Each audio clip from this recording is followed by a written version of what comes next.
Ya, puji nama Tuhan. Selamat malam saudara. Malam hari ini kembali kita sama-sama bersekutu di dalam hadirat Tuhan. Malam hari ini kita akan belajar satu kebenaran firman Tuhan. Sebenarnya firman Tuhan ini berulang kali kita dengar, karena Pak Gembala sudah menentukan ayat dan pasalnya, maka hendaklah kita menjadi pendengar-pendengar yang baik dan penurut. Oke, mari kita buka firman Tuhan di dalam Matius 11. Matius 11 ayat yang ke-28. 28 sampai yang ke-30.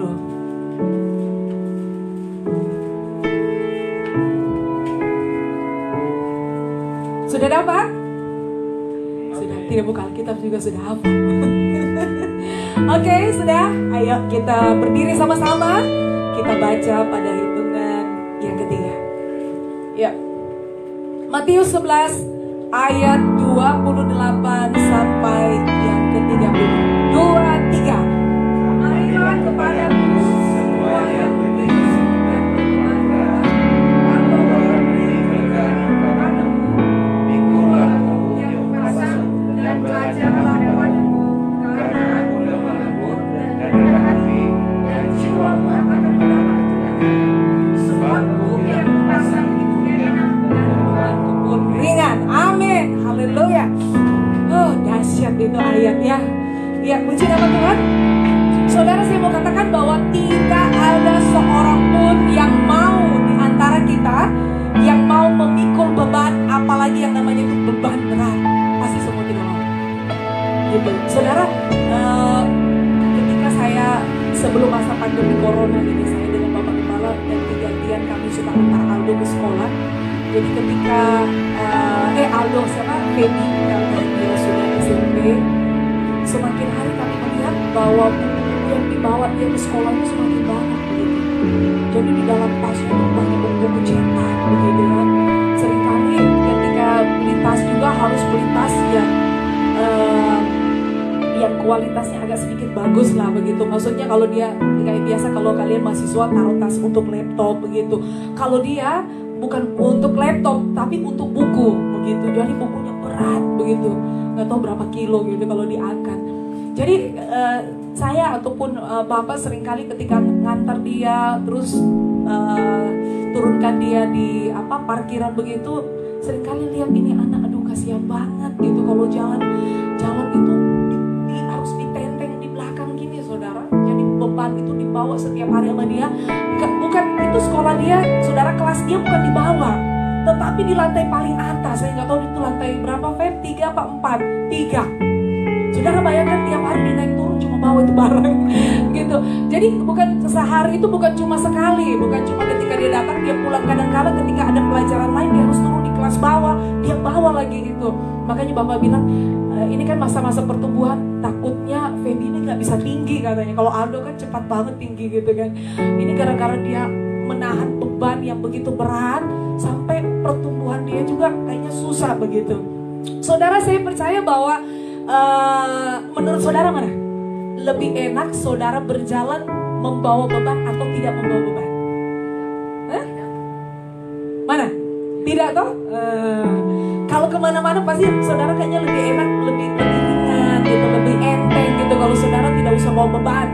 Tapi kalau saudara bawa beban, terus saudara mau refreshing begitu, mau jalan, kayaknya bagaimana begitu kan? Ada sesuatu yang kayaknya mengikat begitu, karena ada beban di belakang kita yang kita bawa. Jadi saya pikir semua orang juga pasti menginginkan untuk tidak membawa beban. Tapi saudara, firman Tuhan katakan bahwa hidup kita ini penuh dengan warna-warni kehidupan. Artinya hidup kita ini setiap hari tidak bisa terlepas dari beban. Pasti setiap hari ada beban. Perut ada masalah, ada aja begitu. Pokoknya intinya ada aja begitu kan. Jadi semua orang tidak terkecuali, apakah dia muda, apakah dia tua, apakah dia orang kaya, apakah dia orang miskin, pasti dia punya namanya beban di dalam hidup dia. Ya, di dalam dunia pekerjaan kah, di dalam dunia pendidikan kah, di dalam keluarga pasti ada beban. Setiap kita ada beban. Makanya itu firman Tuhan datang kepada Setiap kita berkata, marilah kepadaku semua yang letih lesu dan berbeban berat. Saudara punya beban gak? Coba tanya samping kiri kanan, punya beban gak? Iya, pasti punya beban saudara. Iya. Jadi saudara, ini merupakan sebenarnya satu undangan Yesus kepada kita. Saudara, dia mengundang bagi semua kita yang memiliki beban. Saudara punya beban, kamu juga punya beban. Saudara punya masalah, kamu juga punya masalah. Saudara punya pergumulan, sama gitu kan. Dia tidak mau status dia pendeta, tadi hamba Tuhan, dia mahasiswa, dia pelajar, semuanya sama. Punya beban. Saudara, tetapi kalau kita kembali melihat, semua manusia juga di muka bumi ini punya beban. Tapi bagaimana cara kita menanggapi setiap beban yang ada di atas hidup kita itu penting. Karena ada begitu banyak orang ketika dia terhimpit dengan beban yang berat. Makanya Tuhan Yesus datang menawarkan, dia katakan, marilah kepadaku semua yang letih lesu dan berbeban berat. Letih lesu. Jadi ternyata ketika seseorang itu membawa beban, maka akan membuat orang itu menjadi letih dan lesu. Begitu saudara. Kalau saudara dalam perjalanan yang cukup jauh, terus saudara mungkin pikul beras mungkin 50 kilo, saudara berjalan, kira-kira saudara capek tidak?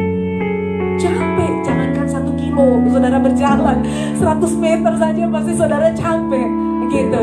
Jadi ternyata beban itu, masalah itu ada di dalam hidup kita, itu bisa menimbulkan keletihan dan kelesuhan di dalam hidup saya dan saudara. Makanya firman Tuhan katakan, marilah kepadaku semua yang letih lesu dan berbeban berat. Saudara, ada perbedaan kita sebagai anak Tuhan dengan orang dunia ketika mengalami keletihan, kelesuhan. Perbedaannya di mana? Ketika orang dunia mengalami satu tekanan yang berat di dalam hidup mereka, ketika mereka tidak mengenal Tuhan dengan sungguh, mereka akan mencari solusi. Mereka akan hidup di dalam obat-obatan drugs. Mereka akan melakukan pesta seks. Terus mereka akan melakukan hal-hal yang jahat, pembunuhan dan sebagainya. Terus mereka mulai berpesta fora. Dan kalau tidak mendapatkan solusi, jalan terakhir, jalan pintas apa? Gantung diri. Iya, gantung diri. Gitu kan. Karena tidak ada solusi lagi, tidak ada jalan keluar. Tapi Tuhan Yesus datang menawarkan buat saya dan saudara bahwa seberat apapun masalahmu, seberat apapun persoalan yang engkau hadapi pada saat-saat ini, serahkan itu kepada Tuhan. Amin. Dia akan memberikan apa? Kelegaan kepadamu.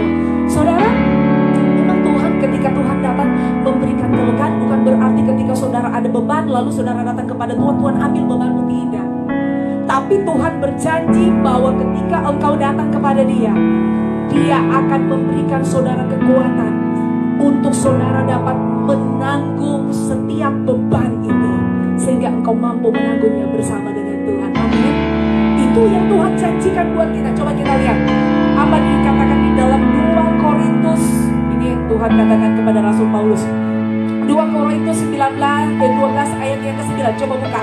Dan satu orang baca dengan cepat. Berbahagialah mereka yang membaca dan merenung firman. Ayo cepat. 2 Korintus 12 ayat yang ke-9. Supaya cepat baca. Oke, 12.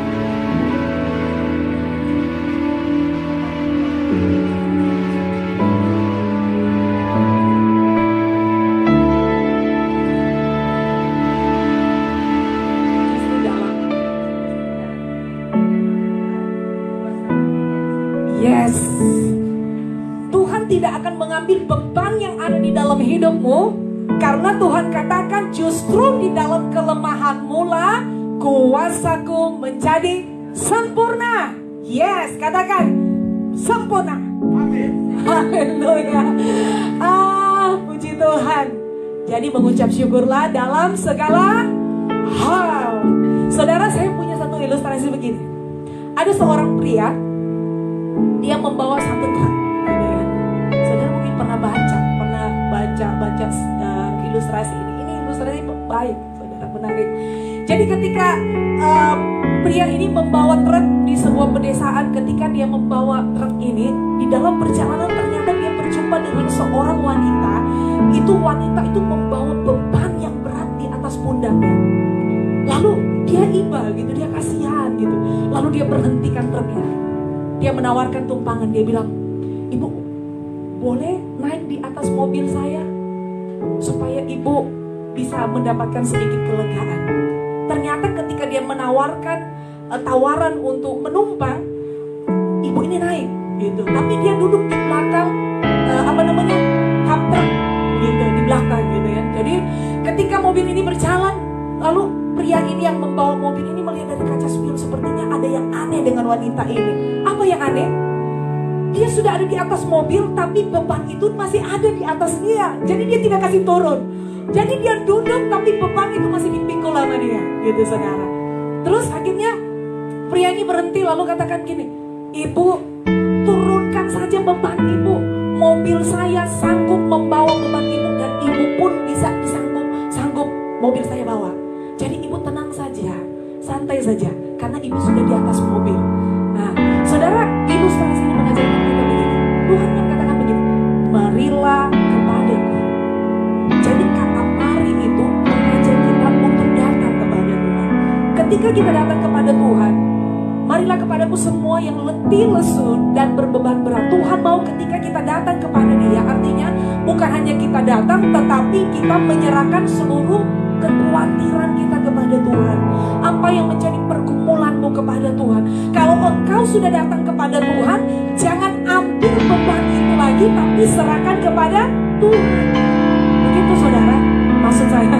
Jadi ilustrasi ini mengajarkan kita, ketika saudara sudah ada di dalam Tuhan, jangan ketika saudara mungkin sudah datang ke gereja, saudara datang ke gereja dengan satu tujuan, saudara ingin mendapatkan kelegaan, saudara ingin mendapatkan jawaban dari Tuhan. Ketika hamba Tuhan berdiri di sini menyampaikan bahwa di dalam Yesus itu ada kelegaan, di dalam Yesus itu ada kepastian, ada jawaban, dan saudara berkata amin. Begitu. Artinya saudara percaya bahwa di dalam Yesus ada kelegaan. Artinya Tuhan mau saudara memberi hidupmu kepada Tuhan, masalahmu kepada Tuhan, menyerahkan biar Tuhan yang menolong, memberi kekuatan. Tapi ketika saudara sudah menyerahkan kepada Tuhan, saudara pulang lagi sepertinya membawa beban itu lagi. Aduh, berat sekali gitu. Jadi setiap hari saudara jalani hidup dengan beban, begitu kan. Jadi seperti wanita ini, harusnya dia sudah mengalami kelegaan, tapi beban itu masih dipikul di atas dia ketika dia ada di dalam mobil. Kita bukan ada di dalam mobil sekarang saudara, tapi kita ada di dalam hadirat Tuhan. Amin. Katakan amin. Haleluya. Jadi saudara cukup ketika saudara datang kepada Tuhan, percaya bahwa Tuhan memberikan satu kelegaan kepadamu. Amin. Firman Tuhan katakan di dalam ayat yang pertama tadi, marilah kepadaku. Ini ajakan Yesus yang pertama, katakan mari datang. Artinya datang kepada Yesus. Coba kita lihat di dalam 1 Petrus 5 ayat yang ke-7. Coba kita buka. Dia katakan apa di sana? Satu orang baca lagi dengan cepat. 1 Petrus 5 ayat yang ke-7. Siapa yang mau baca? Demikian bunyi firman Tuhan. Serahkanlah segala kekhawatiranmu kepadanya, sebab Dia yang memelihara kamu. Yes. Dia katakan serahkanlah segala kekhawatiranmu kepadanya, sebab Dia yang memelihara kamu. Kata segala itu menunjukkan apapun kekhawatiran dalam hidupmu. Kekhawatiran masa muda kah, kekhawatiran dalam pekerjaan, kekhawatiran tentang pasangan hidupmu, kekhawatiran tentang ekonomimu, kekhawatiran tentang keluargamu. Serahkan segalanya kepada Tuhan. Ini janji Tuhan loh saudara. Serahkan segalanya kepada Tuhan. Bukan lagi. Firman Tuhan katakan di dalam Filipi 4 ayat yang ke-13. Coba baca lagi. Filipi 4 ayat yang ke-13.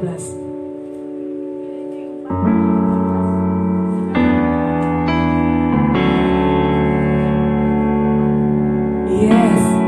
Dia katakan, kenapa harus serahkan? Karena bersama dengan Tuhan kita mampu menanggung segala pergumulan kita. Karena ada kekuatan Tuhan yang akan menyertai kita. Saudara, saya mau katakan begini. Sebuah beban itu ada di dalam hidup kita tidak akan membuat kita menjadi putus asa. Kalau waktu kita memikul beban itu hanya sesaat. Tetapi yang membuat orang menjadi letih lesu ketika dia memikul beban itu dengan waktu yang cukup lama. Jadi beban itu tidak membuat orang letih lesu, tetapi perjalanan waktu itu yang membuat orang menjadi letih lesu. Saudara, ketika saudara pikul beban mungkin cuma 1 menit, 1 detik aja, 1 detik, berat tidak? Tidak kan? Berarti langsung pas gitu kan?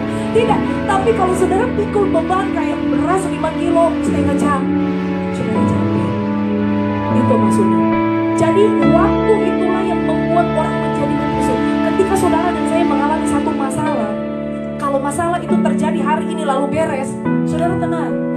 Tetapi kalau masalah itu saudara hadapi berminggu-minggu, berbulan-bulan, bertahun-tahun belum mendapatkan jawaban, itu beban. Beban yang berat buat saya dan saudara. Dan itu yang membuat kita menjadi orang yang letih lesu dan tidak berdaya. Saudara, firman Tuhan katakan, marilah kepadaku semua yang letih lesu dan berbeban berat. Yang kedua Tuhan katakan apa? Aku akan memberikan apa? Kelegaan kepadamu. Saudara mau gak dikasih kelegaan sama Tuhan? Maulah. Siapa sih yang gak mau lega gitu kan? Ada beban terus Tuhan bilang, ayo datang, saya kasih kelegaan. Mau dong, siapa gak mau? Saya juga mau. Tapi kelegaan yang Tuhan tawarkan itu bukan semu, artinya bukan sesaat. Apa yang Tuhan katakan? Ketika kita datang kepada Tuhan, Tuhan katakan, datang kepadaku, aku akan memberikan kelegaan. Tapi bukan berarti ketika saudara datang lalu saudara langsung mengalami kelegaan, tidak. Karena saudara baca yang selanjutnya Tuhan katakan, pikulah kuk yang ku pasang. Waduh, sudah membawa beban berat, dikasih beban lagi sama Tuhan. Aduh, tambah berat dong gitu. Tapi Tuhan bilang, pikulah kuk yang ku pasang dan belajarlah padaku karena aku lemah lembut dan rendah hati. Kuk yang kupasang itu ringan. Mana ada sih kuk yang ringan? Kuk itu kan apa? Beban. Kuk itu yang biasa orang bilang yang suka ditaruh di pundak sapi itu. Gitu. Saudara, namanya kuk itu pasti berat. Tetapi beda dengan kuk yang Tuhan kasih. Kuk yang Tuhan berikan kepada kita itu justru firman Tuhan katakan kuk itu adalah kuk yang ringan. Saudara, untuk kita mendapatkan kelegaan ada syarat loh. Bukan hanya ketika kita datang lalu Tuhan kasih kita kelegaan. No. Tuhan katakan tunggu dulu. Saudara, syaratnya apa? Pikulah kuk yang kupasang. Kuk itu apa? Kok kuk yang Tuhan mau pasang itu membuat kita menjadi ringan dan enak? Itu yang menjadi pertanyaan, kuk apa? Gitu. Saudara, saya mau katakan di sini firman Tuhan katakan selanjutnya, pikulah kuk yang kupasang dan belajarlah padaku. Artinya ini kuk yang Tuhan berikan kepada kita itu berhubungan dengan sebuah pelajaran iman, perjalanan kehidupan hidup kita. Dan kuk yang Tuhan beri dalam hidup kita adalah berupa perintah. Firman Tuhan katakan di dalam Yohanes 14 ayat 15, jika kamu mengasihi aku, kamu akan menuruti perintah-perintahku. Perintah-perintahnya Tuhan itu berat gak? 1 Yohanes 5 ayat 3 katakan, perintah-perintahku itu tidak berat. Tidak berat, kata Tuhan. Terus apa dong perintahnya Tuhan gitu? Tuhan bilang kan perintah-perintahnya Tuhan tidak berat. Tapi kalau kita mengakukan perintahnya Tuhan, maka kita akan mendapatkan kelegaan. Kita akan mengalami yang namanya kuk yang ringan dan enak. Artinya kita sendiri akan mengalami itu. Apa perintah Tuhan? Saudara, saya mau kasih contoh begini. Salah satu perintah Tuhan di dalam Alkitab, kasihilah sesamamu manusia seperti dirimu sendiri. Itu salah satu perintah. Dan juga kasihilah apa? Musuh. Sekarang saya mau tanya saudara, berat apa ringan? Ketika Tuhan berkata engkau harus mengasihi musuhmu. Nih. Berat. Aduh. Dia sudah maki-maki saya. Sekarang Tuhan bilang, ada kasih. Ini beban yang terlalu berat. Tapi Tuhan bilang kalau engkau melakukan, maka engkau akan mendapatkan kelegaan. Tuhan bilang kasihilah musuhmu. Bukan cuma mengasihi. Coba saudara lihat di dalam Lukas 6 ayat 25. Coba baca. Apa firman Tuhan katakan di sana?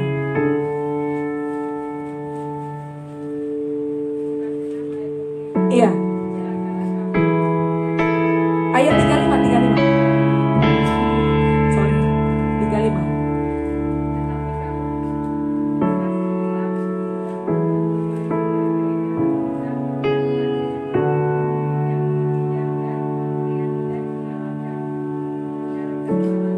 Ya ampun. Ya cukup. Saudara bayangkan, di sana pertama disuruh mengasihi musuh. Yang kedua berbuat baik. Baru kalau dia pinjam, saudara kasih dengan tidak membalas, meminta balasan. Ya ampun. Haleluya katanya begitu. Aduh Tuhan. Saudara dia benci saudara, lalu dia datang kepada saudara yang katakan, "Please boleh pinjam kah?" Dia bilang, "Kau sudah mati, saya tidak mau. Kau sudah bikin saya sakit hati, kau kasih rusak punya bank. Sekarang kau datang lagi dia baik-baik." Memang saudara, itu adalah sebuah beban yang sangat berat. Tapi saudara, ketika saudara mau belajar untuk melakukan firman ini, Tuhan katakan engkau akan mendapatkan apa? Saudara akan merasa enak. Ketika saudara melepaskan pengampunan, saudara akan merasakan sekalipun dia menyakiti saya mengasihi.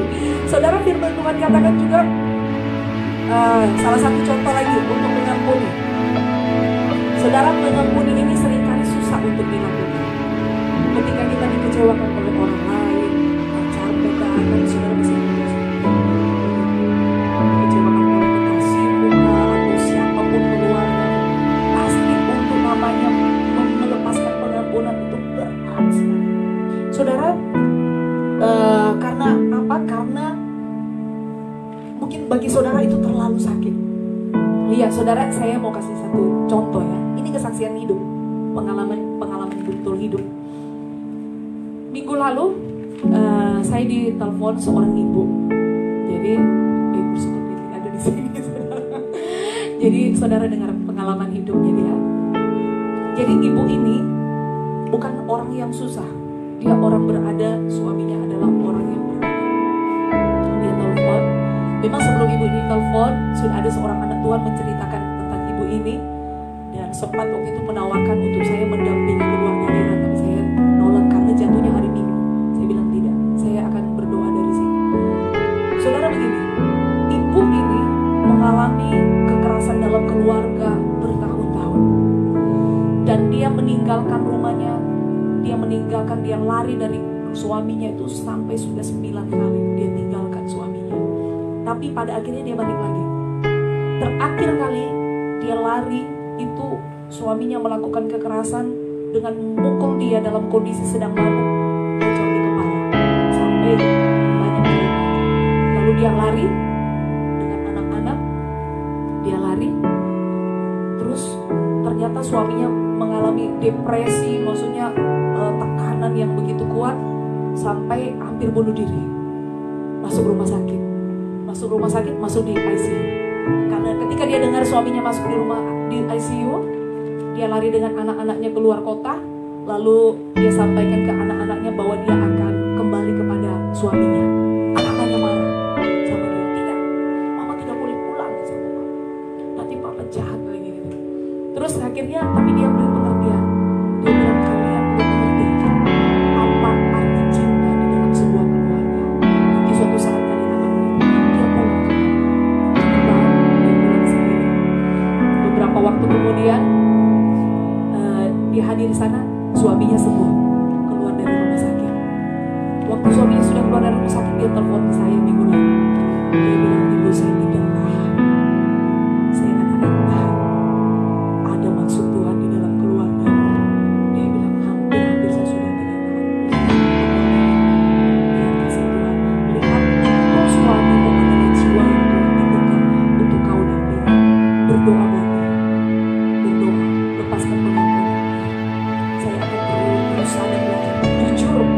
dengan hati saya sendiri, saya susah melepaskan. Saudara, ini gambaran tentang bagaimana dia melepaskan. Saudara, saya rasa tidak semua orang bisa untuk bertahan dalam keluarga seperti ini. Hanya kasih karunia Tuhan. Karena ibu ini begitu takut akan Tuhan. Kalau tidak ada takut akan Tuhan, sudah lama dia meninggal. Karena dia bukan orang biasa juga. Dia adalah orang yang berhasil, orang yang sukses. Begitu suaminya sukses, dia pun sukses, gitu saudara. Tapi dia mau belajar untuk melakukan firman Tuhan. Dan dia katakan, hanya karena firman Tuhan, dia bisa mendapatkan satu kekuatan yang datang dari Tuhan. Saudara, artinya seringkali juga di dalam hidup kita, Tuhan menaruh kuk di dalam hidup saya dan saudara. Kuk masing-masing kita itu berbeda, saudara. Tetapi kenapa Tuhan taruh kuk itu dalam hidup saya dan saudara? Saudara, supaya saudara bisa belajar mengandalkan Tuhan. Saudara belajar untuk bergantung kepada Tuhan. Saudara belajar untuk memberi hidupmu kepada Tuhan di dalam segala hal. Karena dengan adanya kuk, beban yang Tuhan taruh dalam hidup kita, itu mengajarkan kita tentang arti kerendahan hati. Hanya orang yang rendah hatilah yang mampu untuk melakukan kebenaran firman Tuhan. Selama saudara tidak mempertahankan egomu, saudara tidak mau memiliki hati yang rendah hati di hadapan Tuhan, saudara susah untuk melepaskan pengampunan. Apalagi orang yang menyakitimu berulang-ulang, bahkan mungkin bertahun-tahun, dengan kekerasan secara fisik. Bukan cuma fisik, tetapi dengan perasaan. Itu tidak mudah, saudara. Hanya kasih karunia Tuhan. Saudara, Tuhan memberikan kita tuh. Karena itu kan Tuhan kata, belajarlah padaku, karena aku lemah lembut dan rendah hati. Ternyata ketika kita melakukan firman Tuhan, ketika kita melakukan apa yang menjadi keinginan hati Tuhan, di sana kita membuat hidup kita semakin rendah hati. Dan di sana kita belajar yang namanya arti kita sabar, kita kuat di dalam Tuhan. Yesus saja dia mampu untuk melewati masa-masa hidupnya dengan penuh banyak kebencian, amarah, sampai dia tergantung di atas kayu salib. Dia katakan, Bapa ampunilah mereka, sebab mereka tidak tahu apa yang mereka perbuat. Benar gak? Apa yang mereka perbuat mereka tidak tahu. Benar gak? Hah? Benar gak? Masa sih? Orang menyalahkan Yesus, mereka tahu gak bahwa itu sesuatu yang menyakitkan? Tahu lah, gitu. Tapi maksud Tuhan di sini, Tuhan mengajarkan kita supaya kita rendah hati. Makanya firman Tuhan katakan, belajarlah padaku karena aku lemah lembut dan rendah hati. Saudara, firman Tuhan mengingatkan kepada kita bahwa ternyata untuk menjadi orang yang rendah hati itu butuh proses yang panjang, saudara. Dan kita perlu menaruh di dalam hidup kita dan hati dan pikiran kita, karena pikiran ini seringkali dikendalikan oleh keinginan-keinginan dan bisa menjadi pintu untuk iblis menyerang hidup kita, membuat kita menjadi lebih lesu dan tidak berdaya. Tapi kalau kita bisa mengontrol pikiran kita dengan kebenaran firman Tuhan, maka iblis tidak mempunyai keuntungan di dalamnya. Makanya itu kan firman Tuhan katakan di dalam Yesaya 40 ayat 31, katakan apa? Berjalan tidak menjadi lelah dan berlari tidak menjadi lesu. Mana sih ada orang berjalan tidak menjadi lelah? Pasti lelah lah. Saudara jalan begitu dari kontrakan ke sini aja pasti saudara lelah. Ini berlari tidak menjadi lesu. Tetapi orang yang mengalami itu adalah orang yang tinggal di dalam hadirat Tuhan, karena ada kekuatan Tuhan di dalam hidupnya yang akan memampukan dia untuk terus kuat di dalam Tuhan, berjalan bersama dengan Tuhan. Makanya firman Tuhan memberikan banyak contoh di dalam Alkitab. Kalau kita lihat salah satunya di dalam 2 Samuel 21 ayat 15. Di sana menceritakan tentang ketika Daud dan pasukan-pasukannya berperang melawan orang Filistin. Firman Tuhan katakan ada satu titik di mana Daud ini mengalami namanya letih lesu. Kenapa saudara? Secara fisik dia manusia, dia pasti lelah lah. Pasti pernah mengalami namanya keletihan. Keletihan karena apa? Karena bertempur di dalam peperangan, terus begitu beratnya tanggung jawab, beban, masalah yang dia pikul, yang dia hadapi di dalam hidup dia. Gambaran yang lain di dalam kehidupan Musa. Saudara, Musa, firman Tuhan catat, Musa adalah orang yang paling lembut hatinya dari antara semua manusia yang ada di muka bumi. Kenapa saudara? Saudara bayangkan, dia harus memimpin orang dengan 2 juta, kurang lebih 2 juta orang Israel keluar dari tanah Mesir dengan berbagai karakter, dengan berbagai pendapat. Saudara, setiap hari saudara mendengar bising, saudara. Telinga saudara kalau menjadi pemimpin yang begitu ribuan orang, terus yang satu kasus usul begini, yang begini, pusing saudara. Ini 2 juta orang saudara. Bukan cuma 30 orang, bukan cuma 300, 2 juta. Dan bagaimana dia harus memikirkan untuk memberi makan 2 juta orang ini setiap hari, memberi minum, bagaimana untuk menjamin kebutuhan mereka selama di padang gurun, itu bukan satu hal yang mudah. Kalau Tuhan katakan bahwa dia orang yang paling lembut hatinya di muka bumi, artinya dia sudah mengalami yang namanya proses. Makanya ada satu titik di mana Musa pernah marah ketika bangsa Israel berteriak minta air. Lalu dia pukul batu itu dengan emosi. Saudara, memang Tuhan keluarkan air itu. Tetapi gara-gara itu saudara, dia tidak masuk ke tanah perjanjian yang Tuhan janjikan, yaitu tanah Kanaan. Saudara, Yesus juga pun memang pernah marah. Orang lemah lembut bukan berarti dia tidak pernah marah. Dia marah, tapi marahnya benar. Bukan masalah-masalah marah, ngamuk begitu. Sampai mati begitu. Karena firman Tuhan katakan orang yang marah-marah itu juga tidak mengerjakan apa-apa di hadapan Tuhan. Tidak ada penilaian buat Tuhan begitu. Gitu sih. Malah kita yang rugi. Kalau kita marah-marah apalagi sampai mati-mati. Bukan anak Tuhan seperti itu. Marah tapi dalam posisi kita menegur, artinya membawa orang kepada kebenaran. Itu tidak marah. Seperti Yesus, dia marah ketika orang-orang membuat rumah bait Allah itu menjadi seperti jual beli. Dia marah. Musa juga pernah marah. Jadi arti kata Tuhan mengingatkan kita bahwa marilah kita datang kepada Tuhan. Amin. Datang kepada Tuhan. Kalau engkau datang kepada Tuhan, makanya saya suka katakan, ketika saudara datang ke rumah Tuhan, persiapkan hidupmu dulu dari rumah. Jangan asal-asalan saudara datang ke rumah Tuhan begitu santai gitu. Entah saya jadi singers atau WL atau main musik atau nyanyi, biasa. Penerima tamu, jangan saudara. Saya mau ketika saudara datang dari rumahmu, saudara persiapkan hidupmu bahwa engkau ada di tempat ini, engkau mau berjumpa dengan Tuhan Raja di atas segala raja. Supaya ketika kau datang kepada Tuhan, ketika kau menaikkan pujian, kau mendapatkan satu benar-benar kelegaan yang datang dari Tuhan, sukacita yang datang dari Tuhan. Makanya seringkali ada orang datang ke gereja, tidak semua mengalami kelegaan. Justru ada yang datang pulang juga dengan hidup yang sama, dengan cara yang sama, karena tujuan dan motivasinya bukan berjumpa dengan Tuhan. Itu penting.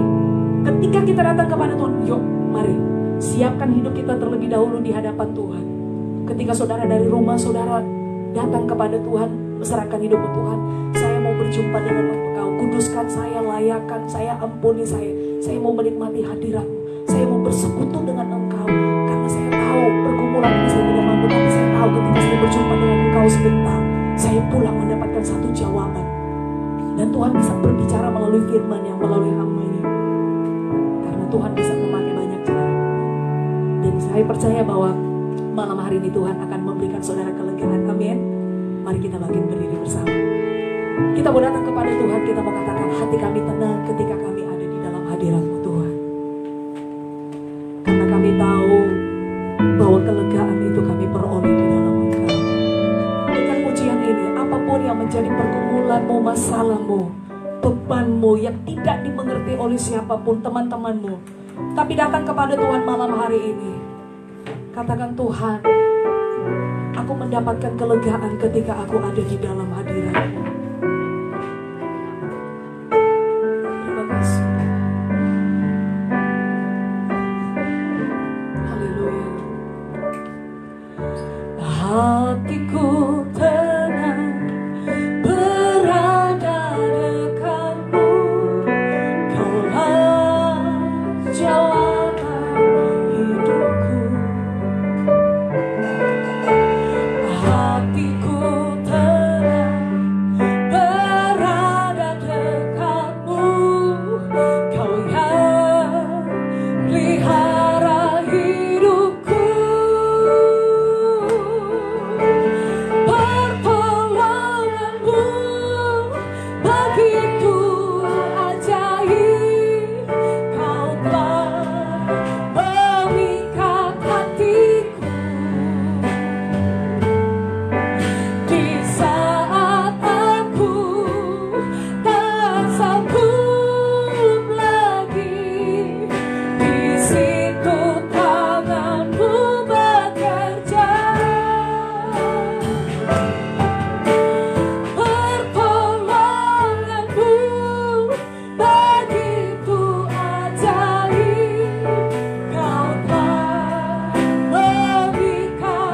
hatiku. Kini mataku tertuju padamu. Ku rasakan kasih-Mu Tuhan. Dengan pujian ini menjadi kerinduan